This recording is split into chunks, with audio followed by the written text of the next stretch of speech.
Sa ibang balita, posibleng mas tumagal pa raw bago maialis sa Tubataha Reef ang sumadsad na USS Guardian. Hindi kasi maiangkla ang crane ship na Smith Borneo na mag-aangat sa barko. Balitang hatid ni Bernadette Reyes, exclusive. Ilang beses sinubukan ng mga Salvor na iangkla ang crane ship na Smith Borneo sa Tubataha Reef, pero nabigo sila. Sa 4 na angkla, isa lang ang kumapit.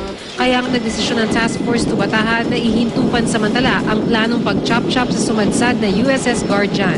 Kailangan maganda ang bite ng anchor dun sa seabed.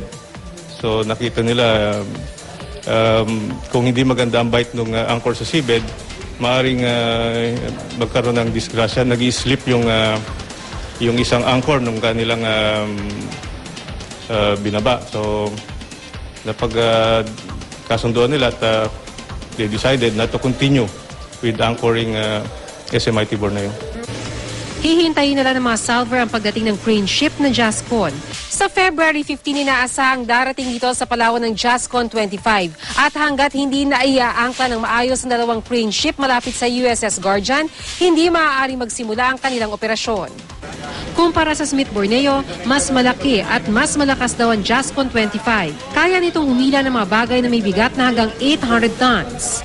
Yun ang gagamitin sa pag-lift ng mga sections ng Guardian. Dahil nakakaapekto sa pag-chop-chop sa USS Guardian ng lagay ng panahon, maaaring mabago ang timeline sa pag-alis sa USS Guardian sa Tubataha Reef.